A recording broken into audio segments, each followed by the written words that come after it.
Joining us in a special chat today, we have India's golden boy who's bringing glory to the nation at the global stage, one throw at a time. We have Neeraj Chopra joining us today, along with Tushar Gokuldas, who is the MD of Underdog Athletics.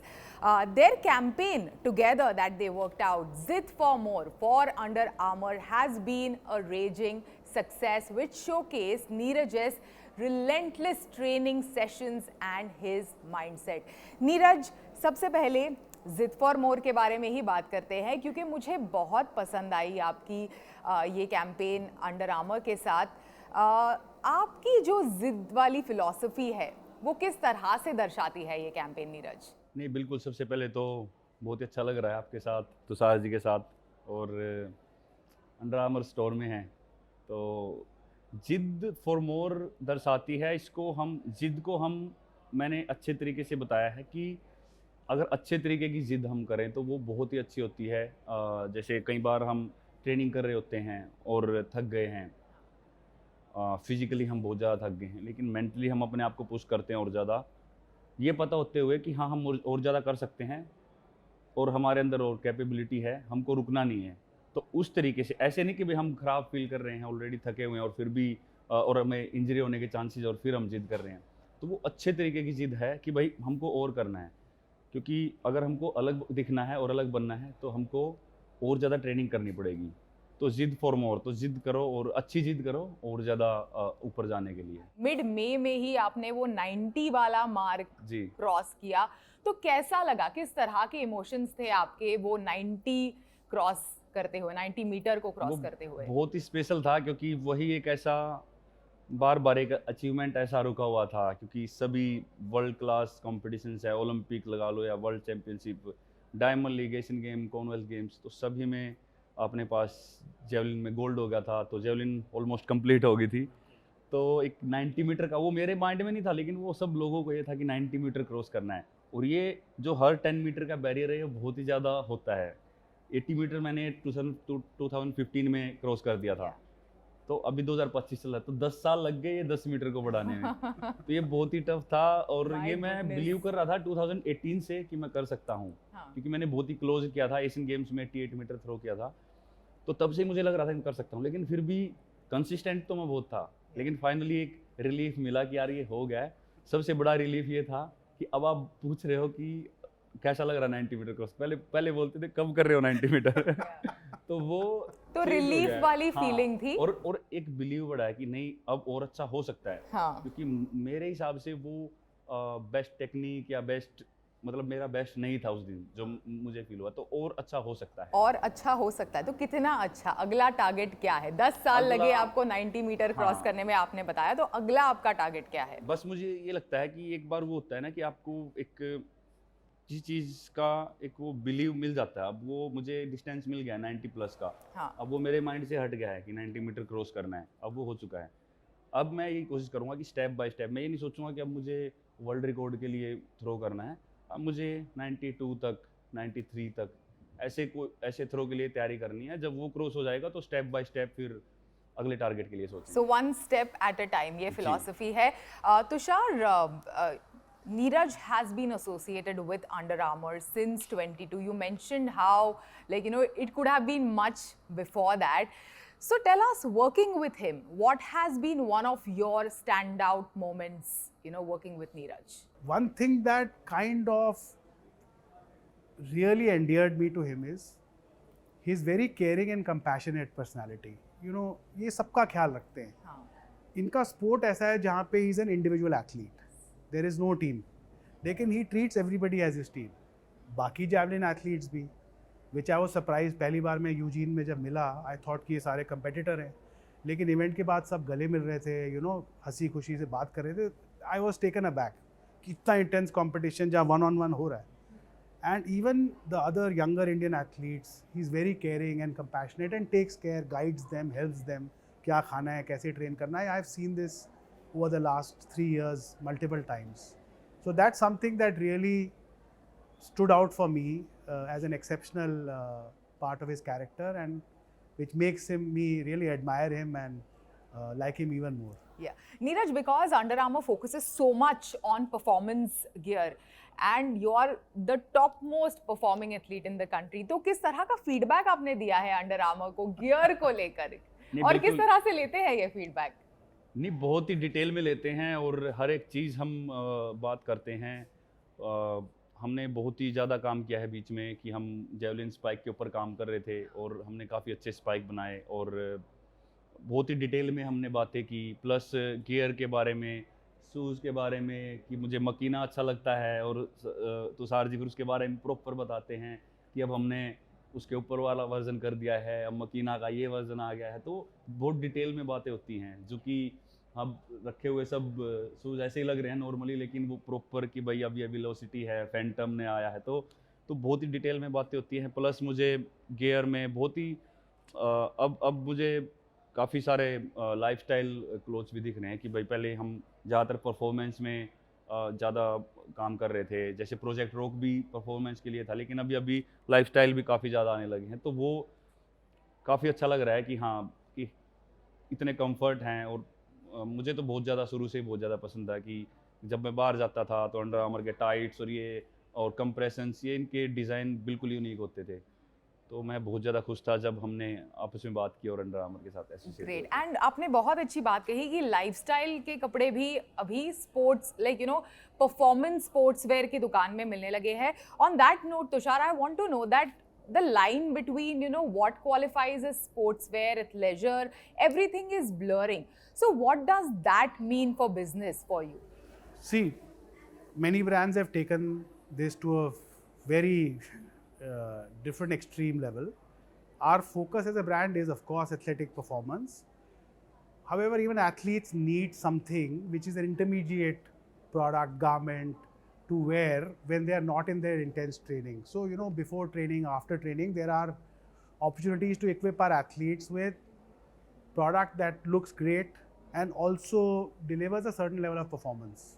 So that's the kind of extent to which we are going. We are not anywhere close to going into fashion or complete lifestyle, but it's very comfortable, high performance gear that also looks great in whichever circumstance or situation you want to wear it. Neeraj, जैसे मैंने शुरुआत में कहा कि you're truly the golden boy, not just for the Indian sport but also in the world of brands these days. From Under Armour to digital payments to beverages, you seem to be endorsing every other brand. So how does it feel? How does this entire attention feel for you as a sports person? नहीं, बिल्कुल, जब ये ज़्यादातर ये सब सारी चीज़ें मैंने टोक्यो ओलंपिक्स के बाद ही फील की और बस मेरा एक ही मन था कि परफॉर्मेंस और स्पोर्ट्स पे पूरा फोकस रखना है, क्योंकि इसी की वजह से सब कुछ है। और अगर सब कुछ मुझे और ज़्यादा आगे बढ़ाना है तो सबसे ज़्यादा फोकस मुझे अपनी परफॉर्मेंस पे और स्पोर्ट्स पे रखना है। तो बहुत ही अच्छा लगता है। किसी दिन आप अपना खुद का ब्रांड लॉन्च करने के बारे में सोचेंगे, नहीं सोचेंगे? क्या ख्याल है इस चीज़ का? नहीं, बिल्कुल, काफ़ी सारे एथलीट्स एग्जाम्पल हैं, माइकल जॉर्डन और स्टेफ करी, या जो अंडर आर्मर के साथ एसोसिएट हैं, और मतलब बहुत सारे ऐसे एथलीट्स हैं। तो बिल्कुल ऐसा कुछ हम भी सोच सकते हैं। अब वो देखना पड़ेगा, वो प्रॉपर टीम लगेगी कि भाई कैसे हम इंडिया में उसको कर सकते हैं, पर बिल्कुल ऐसा हो सकता है और बिल्कुल पॉसिबल है। बिल्कुल, हाँ जी। I have seen how Under Armour has stayed away from the Bollywood superstars or the cricketing superstars and focused on like phenomenal athletes like Neeraj Chopra. Is that going to be the strategy going forward? And if yes, who else is going to be under the Under Armour umbrella? See, absolutely, we will continue with this approach. We want to focus on athletes who will bring glory to our nation. Some have already brought a lot of glory, such as Neeraj, and there are many other hidden talents. The next Neeraj could be a male or a female who is going to bring glory, maybe in LA or beyond. Those are the athletes that we would like to partner with, and those are actually our dream athletes. The next athlete that brings a gold, especially in an individual capacity for India. In fact, today, in addition to launching or relaunching this store in its new avatar, We're also introducing 4 new members in our athlete roster who are in Olympic disciplines. There are 2 fencers and 2 track and field athletes. So, you know, when we had the first press conference with Neeraj, he said something which was not clearly in my mind, but that stayed in my mind. Which is? He said कि हम आज जुड़े हैं under armour से, लेकिन हम अब एक टीम बनाएंगे. So वो बात मेरे दिमाग में तब से है. So we are slowly building more athletes or adding more athletes to Under Armour, which can be part of the team where Neeraj is a sort of a leader. Though they may be from different sports, but we would like to build that Olympic movement and get help and support athletes who can bring glory to our nation. वही लोगों को साथ में लेके चलने की philosophy जिसके बारे में आपने शुरुआत में ही बात करी. लेकिन हाल फिलहाल Neeraj Chopra classic just concluded with close to 15,000 spectators, national and international athletes competing. आपके लिए एक पर्सनल माइलस्टोन की तरह लगा ये? बिल्कुल, ये बहुत ही चैलेंजिंग था. खासकर ट्रैक एंड फील्ड, वो भी एक इवेंट में इतनी पब्लिक को लेके आना. पहले तो मैं बहुत ज़्यादा नर्वस था कि भाई इतना हो पाया कि नहीं, कि इतना बड़ा स्टेप लिया तो है. प्लस वर्ल्ड एथलेटिक्स ने हमको एक कैटेगरी का इवेंट दिया था, तो वो बहुत बड़ी अपॉर्चुनिटी थी अपने आप में. मुझे लगता नहीं कि सिंगल इवेंट को इतनी अटेंशन मिलती है. तो वो कहीं ना कहीं मुझे लगा कि यार ये तो अब और ज़्यादा प्रेशर आया कि इसको तो कामयाब करना ही है, इस कंपटीशन को. फिर काफ़ी सारे ब्रांड्स ने सपोर्ट किया, अंडर आर्मर ने सपोर्ट किया, तो सभी ने साथ मिलके फिर मुझे लगा कि यार हाँ, सब लोग साथ में हैं.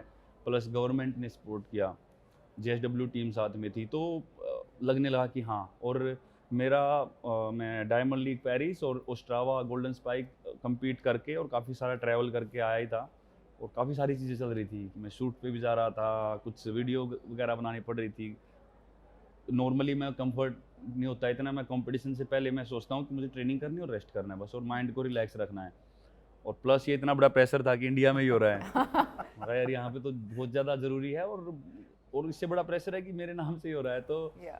तो काफ़ी ज़्यादा ऐसे बिल्कुल जो मैं प्रेशर फील करता हूँ बाकी कंपटीशन में, तो उनको तो संभाला जा सकता है, लेकिन ये कुछ अलग था. मेरी फैमिली भी सभी आए हुए थे. मैं यार इन सभी के सामने तो नहीं हार सकता मैं. एटलीस्ट फर्स्ट एडिशन तो हमको ही जीतना है. यही मोटिवेशन था. हाँ, तो काफ़ी सारा वो था. प्लस मैं ट्रेनिंग वगैरह से भी दूर था, और एक वीक में पूरा सब इन चीज़ों में था, तो माइंड बहुत ज़्यादा ऑलरेडी भरा हुआ था सब चीज़ों से. लेकिन स्टिल मैं जब ट्रैक पे था और वो चीज़ लगा कि नहीं यार करना ही है, और उस दिन कंडीशन भी इतने अच्छे नहीं थे, लेकिन स्टिल वो काफ़ी अच्छा कंपटीशन रहा, एक अलग एक्सपीरियंस रहा. और कंपटीशन ख़त्म होते ही जब वो ख़त्म हो गया और पता लग गया कि जीत गए हैं, तो एक रिलीफ मिला कि नहीं यार. और मुझे रियलाइज़ हुआ कि कितना बड़ा प्रेशर लेके घूम रहा था मैं. लेकिन हाँ, वो फर्स्ट टाइम था. अब अगली बार से थोड़ा सा लाइट हो जाएगा, क्योंकि मुझे लगता था कि ये ट्रॉफी सबसे पहले वाली तो अपने इंडिया में ही रहनी चाहिए. बिल्कुल. और आपने जीत लिया. और जैसे आपने कहा कि डायमंड लीग पेरिस, उसके बाद ओस्ट्रावा, फिर क्लासिक, तो ये जो हाई प्रेशर इवेंट्स है, और इस बार तो आपकी फैमिली भी आई हुई थी, तो किस तरह से आप डील करते हैं इस प्रेशर के साथ? नहीं, देखो, डायमंड लीग्स काफ़ी ज़्यादा हेल्प करते हैं हमको compete करने में और प्रेशर को हैंडल करने में, क्योंकि डायमंड लीग एक ऐसी इवेंट है वो जो साल में हमको 4-5 बार मौके मिलते हैं. और एथलीट्स सेम होते हैं, जो ओलंपिक्स, वर्ल्ड चैम्पियनशिप या वहाँ पे जो टॉप एथलीट्स होते हैं, तो वो काफ़ी ज़्यादा हेल्प मिलती है. तो अब जब भी ओलंपिक्स में या कहीं पे खेलते हैं, तो बिल्कुल वो कंट्री की तरफ से खेलते हैं, वो अपना अलग प्रेशर है, लेकिन वो अंदर जब फील्ड पे होते हैं तो ऐसा महसूस नहीं होता कि हाँ हम ऐसा कुछ में, हाँ बस हम फिट होने चाहिए. कई बार एथलीट्स को छोटी मोटी इंजरी है, वो एक अलग बात है कि वो अलग प्रेशर है, लेकिन अब वो अच्छे से हैंडल हो जाता है. और काफ़ी टाइम बाद मुझे लगता है last time diamond league win हमने तब किया था जब लोजान में आप भी वहाँ पे, तो उसके बाद अब काफ़ी टाइम बाद मतलब सेकंड आ रहे थे, तो दोबारा से पेरिस डायमंड लीग में फर्स्ट आए. और फिर Ostrava golden spike one of the great competition है एथलेटिक्स का, काफ़ी पुराना है, और वहाँ पे पहली बार खेला और जीता. और फिर NC क्लासिक, तो एक अच्छी टीम कंपटीशन, ये अच्छे सीरीज में रहे. तो अभी इस साल का सबसे बड़ा टारगेट अपना वर्ल्ड चैंपियनशिप का है, टोक्यो में.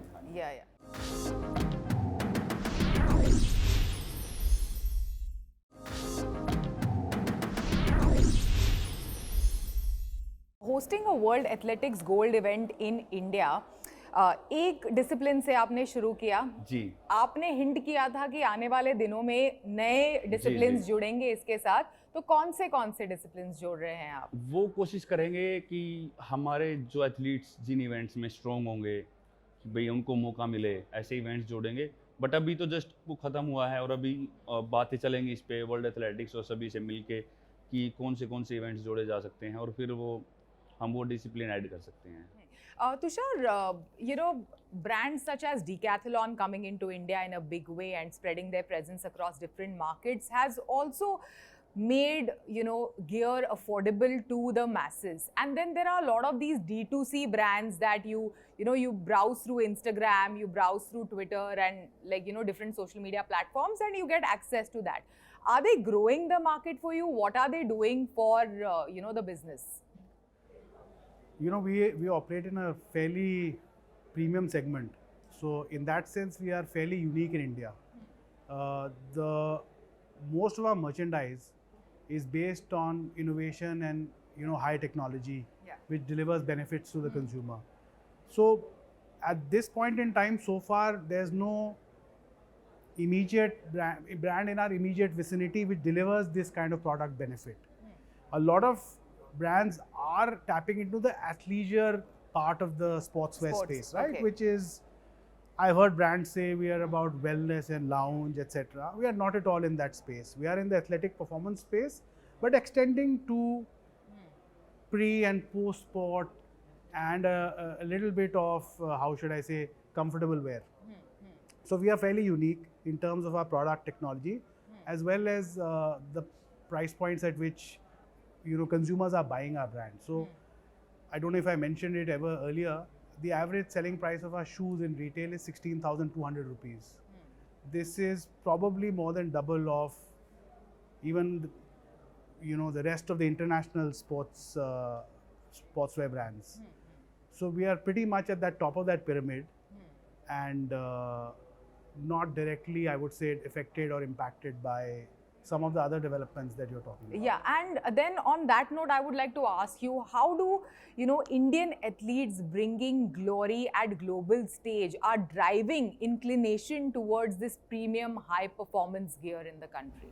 There it's a very straightforward correlation and so many stories that I can tell you. One example is, we've been selling men's leggings. You can see those up there. And nobody would ever buy men's leggings in India, right? In 2022 July, Neeraj, started wearing our gear, and then he started competing, and then there was Eugene and many events after that. And suddenly the consumption or the purchase of men's leggings zoomed, which is a direct correlation, directly attributed to Neeraj wearing them. Otherwise, leggings were meant to be for women, or thought to be for women, at least in India. But suddenly that category zoomed. Also, we are in a part of the country which is pretty much his home state, of course.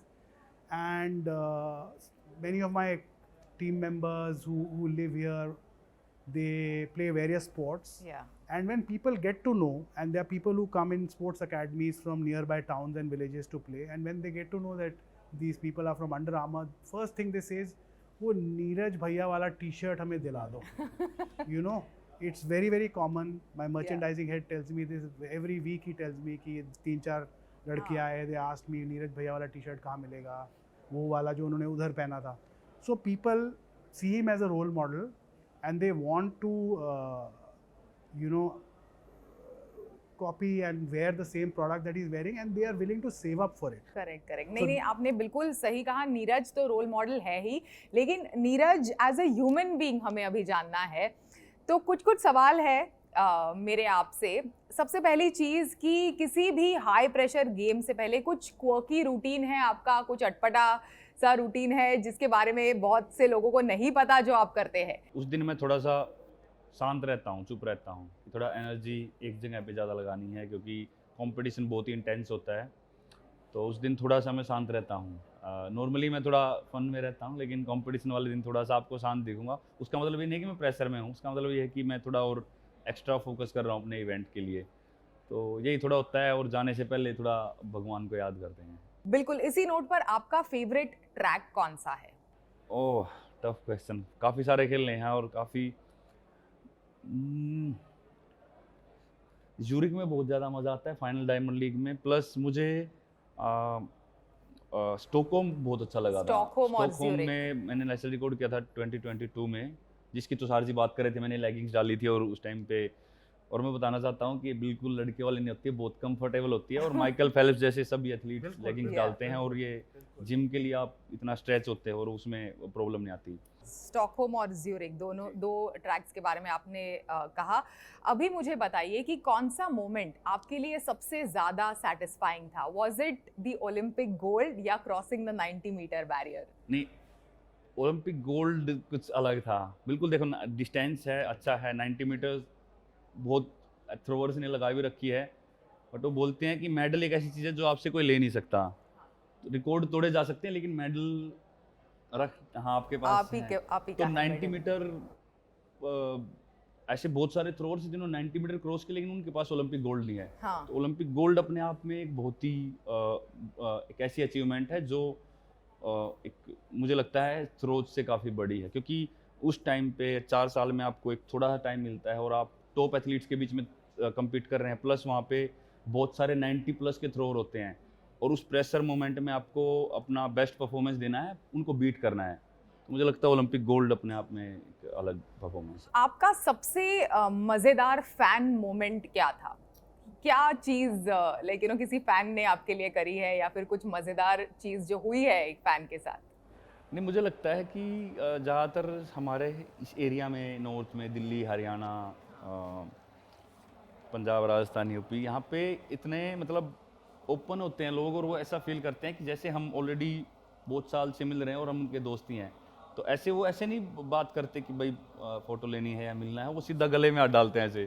तो ऐसे काफ़ी बार हुआ है कि वाह कैसे भाई, कैसे हो।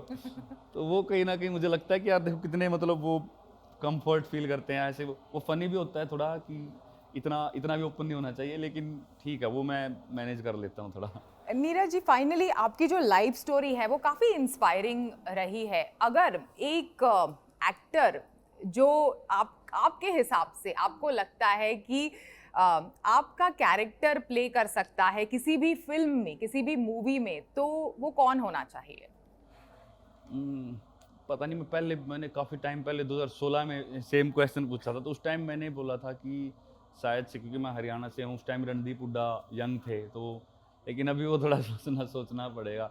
नहीं, काफ़ी लोग बोलते हैं कि शायद से शाहिद कपूर भी काफ़ी मतलब वो कर लेते हैं स्पोर्ट्स के रोल, या वो थोड़ा हेयर स्टाइल उन्होंने लंबे रखे हैं तो ऐसे लगते हैं, पर पता नहीं, पर्सनली मैंने मतलब इतना इसके बारे में सोचा नहीं है। तो जब इस बारे में बनना होगा मैं इसका जवाब तब दे सकता हूँ, क्योंकि मैं इसके बारे में प्रॉपर सोचूंगा और डिटेल में जाएंगे, और फिर इसका शायद सही जवाब मैं आपको दे पाऊंगा। Great. Finally, before we go, Tushar, now you have like Neeraj and a series of, high-performing athletes under your umbrella. What will it take for this market, India market, to strategically grow in significance when it comes to sportswear, and also like an important market for Under Armour globally? See, look, this market, sportswear is already over-indexed in our fashion industry. So if you see the share of the sportswear segment in India, it's far higher than it is internationally. So the bigger challenge is the growth of the overall consumption in the economy. Sportswear is over-indexed. You will see the prominence of sportswear brands in India, in malls, in e-commerce, is far higher than what you will see internationally. So I think it is, along with the overall GDP growth and consumption growth of the economy, yeah, that will continue to grow. And it's a great advantage that we have, that we are over-indexed. So we have a larger share of mind and a larger share of consumers in India compared to what it is internationally. So that, I believe, is, if we are, as an industry or as an industry segment, we are on the right track. Specifically about Under Armour, we've reached a level that I couldn't have actually dreamt of when I was setting up the brand. Of course, these numbers were on an Excel sheet and a PowerPoint, but then when you actually reach those numbers, then it's a very different feeling. I mean, we have 49 stores across the country. In the year that we just ended, FY25, We reached a retail revenue of 500 crores, which was in some Excel sheet. But when I actually saw it in my financials, it was a very, very different feeling and emotion. Thank you so much, both of you. Thanks for joining us and for this wonderful conversation. Thank you, Shivani. Thank you so much.